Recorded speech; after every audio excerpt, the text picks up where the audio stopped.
Why Donald Trump is the hardest president to cook for, according to his former White House chef. President Donald Trump doesn't seem to be the easiest guy to work for. Setting aside his controversial political tactics to say the least, he's said to have some personality quirks that make him a relatively difficult character for those who work for him. He reportedly watches 4 hours of television a day and refuses to let anyone else touch the remote, gets cranky when he's not in the news cycle, downs up to 12 cans of Diet Coke a day, and has some rather interesting eating habits. Needless to say, Donald Trump's former White House chef has lots to say about what it's really like working in the White House kitchen, especially for Donald Trump during his first term. During an interview with Politico, Chef Andre Rush dished, pun intended, about Donald Trump's eating habits and what it was like to cook for possibly the world's pickiest president. According to Rush, Trump's public persona of being a burgers, fast food, and well-done steak kind of guy is not exaggerated, and rumors of his Diet Coke consumption are no joke. He's known for not drinking water, Rush said. He's always been on his soda trip. That's all he drinks, 24/7.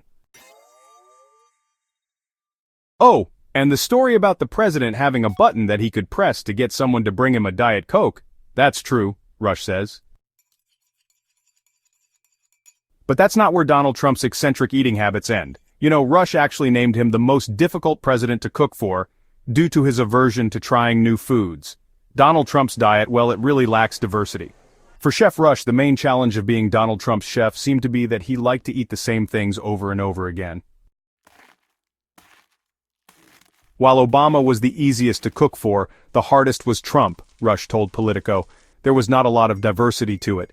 As a chef, you want to be able to explore and have more fun. With him and Melania Trump, it was black and white. Figuring out how to serve Trump nutrient-dense food was also an issue. While the president does try to eat healthy, he's the president, so you kind of have to give him what he asks for, at least at first. Cooking for the president, according to Rush, is a balancing act between fulfilling his desires and manipulating his food by taking a few calculated risks in order to sneak some healthy options in there. Rush explained, if he wants a burger, if he wants a taco salad, if he wants a salmon, once you get to know him better, you can manipulate it by saying, oh, he'll like it this way. You have to be political on that. You can't just go in hard charging, saying, I'm going to give him this, I'm going to give him that. For example, Rush said once he got to know him better, if Trump asked for a burger, he might put some turkey in the ground meat, serve beef bacon on top instead of pork, and pair it with sweet potato fries for a slightly healthier take on the president's favorite dish. But if Rush's word is anything to go by, the dynamic between the POTUS and the White House chef is certainly a delicate one. Wisconsin teen charged in parent's murder plotted to assassinate President Trump. 17-year-old Nikita Casap is charged in the deaths of his mother and stepfather after he was arrested back in March when he fled the state. Now, as part of that homicide investigation, a search warrant filed with the U.S. District Court for the Eastern District of Wisconsin has been unsealed. It outlines what was found on Casap's cell phone and other electronic devices. The warrant reveals that during their search, investigators found material on his phone related to the Order of Nine Angles, an extremist neo-Nazi group. Furthermore, investigators reviewed images and communications that referenced a self-described manifesto. This manifesto included details about assassinating the president, making bombs, and carrying out terrorist attacks. The warrant refers to calling for the assassination of the President of the United States.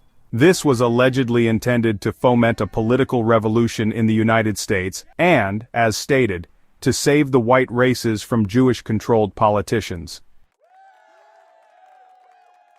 The document also contained images of Adolf Hitler with the text, "Hail Hitler, hail the white race, hail victory." In an excerpt from the 3-page manifesto, Casap specifies why he would go after the president. As to why, specifically Trump, I think it's obvious.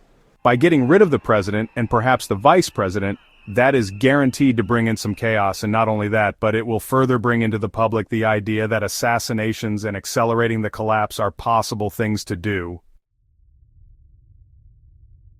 The document goes on to say that Casap also paid for, at least in part, a drone and explosives to be used as a weapon of mass destruction to commit an attack. And that the killing of his parents appeared to be an effort to obtain the financial means and autonomy necessary to carrying out his plan. You can read the full warrant here, including Casap's intentions of escaping overseas to Ukraine. Casap last appeared in court on April 9, where he was bound over for trial. He currently faces 2 counts of first-degree intentional homicide, and 7 other felony charges including hiding a corpse and identity theft. Casap is due back in court on May 7 for an arraignment. He is currently in custody on a $1 million bond.